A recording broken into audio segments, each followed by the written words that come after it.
Welcome on into the Fantasy Football Forge Week 15 quarterback and tight end rankings. You can find the running back rankings, the wide receiver rankings are already available up on the page. So go check those out if you have not seen those. They came out yesterday. You're late to the party. But also, you can find all of my rankings up on the website, www.theffforge.com. If you want to look at them closer, you can look at the projections as they are.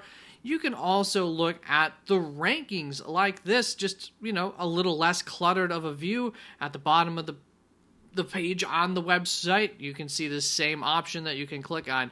So, with the fun stuff out of the way, I do want to let you know we're not going to cover my loves and my fades from last week because I did really bad at them, and there's no point in throw myself further in the doghouse. It was bad. It was a bad week for the loves and fades, but we're going to do much better this week. I'm liking the list this week. I'm thinking there's going to be quite a few fantasy points scored overall this week, so hopefully we're going to get these rankings accurate, as accurate as we can get. And I'm kind of requesting some of your help this week as we go along. I have been previously. I will continue to. And I ask that you also come to the live shows, start sit questions. I answer them Thursday night, tonight, prior to kickoff, about 6:30 p.m. Eastern Standard Time. I'm always available. Saturday evenings, we go live. We hang out 7 p.m. Eastern Standard Time there until we end.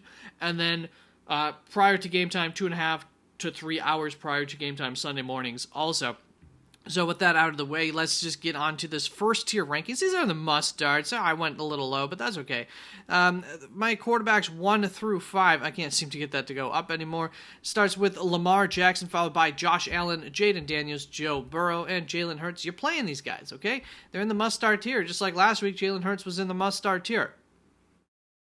Let's go on to the next set of quarterbacks. That's going to be from quarterbacks 6 through 8, a little bit smaller of a tier here. Brock Purdy going up against the Los Angeles Rams. Seems like a game that could definitely be a blow-up spot. Tua Tagovailoa going up against Houston. Also, seems like a game that could be a blow-up spot. And Sam Darnold going up against Chicago. A little bit of a rougher matchup, but he's earned his spot up here. Definitely been a good quarterback this season. Tua Tagovailoa, like I said, as I wrote in here, it's quite obvious in it. I didn't go full accent. I can't do that on the spot. But Miami has found its groove recently, and Houston's defense has been getting shelled by some of the league's worst quarterbacks as of late. Here's their last 3 games. Mac Jones went for 235 and 2 touchdowns in roughly a half of a game of play, 2 quarters plus a couple of passes. Will Levis went for 278 and 2 touchdowns, and Cooper Rush went for 354 and 1 touchdown. So those are some solid numbers from some not-so-great quarterbacks. Tua, this Miami offense going up against Houston. Weather will not be a concern. This could be a nice fantasy point getting day here for a lot of players on both of these teams. Let's go on to this next tier of quarterbacks. And here's where the chaos begins. At my quarterback 9, I have Jordan Love, followed by Jared Goff, Baker Mayfield, Jameis Winston, Bo Nix, Kyler Murray, Justin Herbert, Patrick Mahomes, and CJ Stroud finishing this tier off at my quarterback 17. And when I say we can truly mix and match these players, I really mean it. Part of it depends on what are you looking for. Are you looking for the ceiling, or are you looking for a more safe floor? If you're looking for that ceiling shot, Jameis Winston going up against Kansas City here could be throwing a lot, and that secondary has been quite susceptible as of late, whereas Patrick Mahomes going up against Cleveland, although they're quite banged up in their secondary, and they already were struggling a little bit this season. But fantasy points wise, as you can see, they've been pretty good limiting quarterbacks to some extent. Patrick Mahomes already a limited quarterback to plenty of extent. But I don't know, this feels like it could be a bit of a blow-up game. So many things in here. Jared Goff going against Buffalo. Buffalo, a really good secondary. You can see it in the projections. Not a great matchup for quarterbacks. Jared Goff, a bit of a on and off quarterback, a game where definitely the running backs could be doing a lot, but also this could be the highest scoring game of the week easily, and maybe Jared Goff ends up throwing it into the end zone every single time. Instead, maybe it's 5 touchdowns. There's such a great ceiling in this matchup. You don't want to miss out on that. And then you got Bo Nix. How much do we trust that it is a good matchup against Indianapolis? But he is a rookie. Once again, how much would they trust that? Kyler Murray in a good matchup against New England, we like that, but how much do we trust it? It's tough to fully trust Kyler Murray. He tends to come through more often than not, but not in significant fashion. The ceiling isn't necessarily fantastic, although every now and then it is too.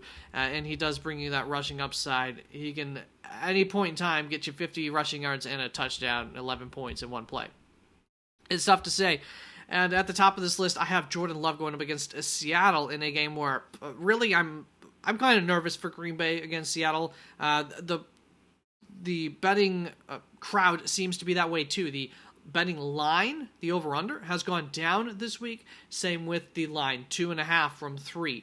And the overall over-under went down by about 2 points, 2.5 points. So you can see generally the public also agrees that this could be like a trap game here. Seattle's defense has been playing very well as of late. They've been gelling as a unit, and they've got some excellent coaching to think that that is very much real. And they've got talent that they've been drafting over the past few years as well that could be tapped into, and it could be another reason why we're seeing finally this Seattle defense look really good. Green Bay has plenty of weapons to spread the ball around themselves, however, to keep Seattle on their own toes. So that's a battle that we don't know who's going to win in, but I would not be shocked if the Green Bay offense struggles in this one in general, if that wasn't obvious already. Or, the other way, even if the offense doesn't necessarily struggle, maybe the reason that they don't struggle is the running game. Josh Jacobs, very familiar with Seattle, coming over from Las Vegas. He's definitely pounded this Seattle defense in the past several times. He's on an absolute hot streak in terms of fantasy as of late, and Seattle's rushing defense, though, better as of late as well. Also, not the best on the season, and that seems to be the first area that I would be trying to attack if I was Green Bay, outside of they're going to probably come in with a creative game plan to try and counter whatever they think Seattle's going to be doing to counter their offense. So it'll be an interesting game of two great minds, offense and defense there, Green Bay against Seattle. It's just tough to say who's going to win, and it's tough to say for fantasy at what point do we trust Jordan Love, my quarterback 9 on the season, and at what point are we overly concerned about Jordan Love and have him too low? I don't know, but I do know that I think he could be ranked anywhere from quarterback 9 to 17, and I would not argue against it. So help me here, guys. I'm asking for your help. Who in this tier would you have ranked above Jordan Love? Let me know in the comments, please. It is definitely appreciated, your feedback. I do take it seriously. We all have opinions. Some of us will be right, some of us will be wrong at the end of the week, but sometimes very good arguments come in front of you and you say, oh, you know what, that makes a lot of sense. I hadn't thought about that. So I love to see those. Let's get on to this next tier. Let's not drag this video on too long here. My quarterbacks 18 through 24 are Drake May, Anthony Richardson, Aaron Rodgers, Matthew Stafford, Caleb Williams, Geno Smith, Kirk Cousins. I want to look at these projections up until before Kirk Cousins from these last two tiers. I mean, really, the projections say, hey, it could be anybody this week. I mean, even going down to Russell Wilson, Will Levis, this last tier, look at that. Not like some sort of a great significant difference from my quarterback 9 to my quarterback 27 there in the projections. Obviously, a bit of a difference, especially in how much we trust these guys. But, there could be a lot of surprises this week. That's why I've got all of these guys highlighted.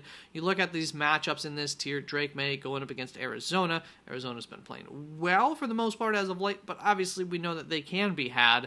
And then we've got Aaron Rodgers going up against Jacksonville. Matt Stafford in what could be the highest scoring game this week as well. Los Angeles, San Francisco. Look for that game to become a back and forth. Caleb Williams going up against Minnesota. We just saw him do well fantasy-wise. I think maybe it was like 18 fantasy points. Nothing crazy, but against Minnesota just a few weeks ago. Geno Smith going up against Green Bay. Just talked about that. We know that this Green Bay defense can be had. He'll probably throw a few picks, but he also might throw for a lot of yards. Green Bay defense is going to be getting Jair Alexander back, so that will probably not be for the entirety of the game. He struggles to stay in games this season, but that could definitely, really throughout his career, could definitely help this Green Bay defense perform better. And then Kirk Cousins going up against Las Vegas, what's to be too scared about there. This Atlanta offense, I'm sure, would like to prove itself if they can. I don't know if they can. And then we looked at this tier as well. Bryce Young going up against Dallas. Will Levis going up against Cincinnati. We would have him higher if he would have performed better last week, but he proved to us, no, we cannot trust him at all. even in really good matchups. Cooper Rush, and the reason we can't is because the coaching staff doesn't. They didn't even give him a chance last week to succeed. So why should we expect that they will this week? But Cooper Rush going up against Carolina there, Desmond Ridder going up against Atlanta. You could see these guys having good games, 17, 18-point games. Definitely not out of the question for these two. And then we get into the area. Well, I mean, look at Drew Lock. You see the projections there based on what's happened so far this season. Not even terrible against Baltimore. Really, leaky defense so far on the season. And then Mac Jones, Spencer Rattler. Finally, we can say, you know what? We'll wipe our hands clean. We'll avoid those two. But hey, New York Jets defense hasn't been playing as fantastic as it's been over the past several years earlier on in this season. And Washington's defense we know can be had, but they've been quite good this season. Well-coached team. Let's go on to the tight end expected ranges. All right, welcome to the tight end rankings. Here you can see that red always means good, average, white, blue, bad for what we're looking at here in terms of the projections and this little player matchup gauge. So, with that being said, let's just get right into this first tier of tight ends, going from my tight end 1 through my tight end 7, beginning with George Kittle going up against Los Angeles Rams, followed by Trey McBride, David Njoku, Travis Kelce, Jonnu Smith, Brock Bowers, and Hunter Henry going up against Arizona there to wrap this up at my tight end 7. We've got quite a bit to talk about. That's why we're rushing into this. So first off, we've got Jonnu Smith of Miami, of course, going up against Houston. I just want to put a little warning out there. I'm not fading him. You're playing him, but brace yourself for possible disappointment with Jonnu, who's going up against Houston, who I think is a clear bottom 4 tight end matchup. A good, well-coached tight end unit, linebacker unit, makes it tough on opposing tight ends. Still, like I said, you're playing him in what could be the highest scoring game of the week. I know I've said that about a few games, but there's about 3 games where we're really looking at those games to be the highest scoring games of the week. Potentially San Fran, Los Angeles, Miami, Houston, and then there's an obvious one that I don't think is on the screen right now, but if I remember, I'll point it out. So then we've got Brock Bowers, another guy I want to talk about here a little bit, going up against Atlanta. And for Brock Bowers, it's just that I have some quarterback concerns for him, and that's why I'm ranking him a little bit lower this week, not 1 like we've seen him ranked several times as of late. I'm projecting Desmond Ridder as the starting quarterback this week. At this point in time, as of the time of this recording, that could change at any point in time. AOC is coming back. If AOC comes back, I would put Brock Bowers as, I think, my tight end 4. I actually don't think that I would put him ahead of George Kittle, Trey McBride, David Njoku, due to some of the really nice matchups that these really good tight ends have there. Los Angeles Rams, Kansas City, season long have been known as really good matchups. Trey McBride against New England, I think I will just take a little bit maybe ahead of Brock Bowers, since I do also have Trey McBride against David Njoku already. So just wanted to point that out. Probably be number 4. Just jump ahead of Travis Kelce, Jonnu Smith. Hopefully that doesn't matter for you, but some of y'all have some stacked tight end rooms.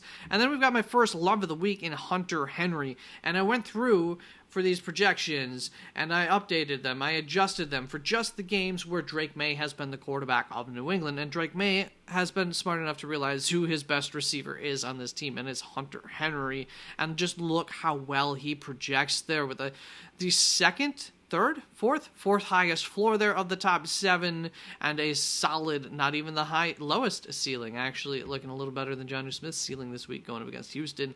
As you can see, these projections definitely accounting for some concern for Jonnu Smith there.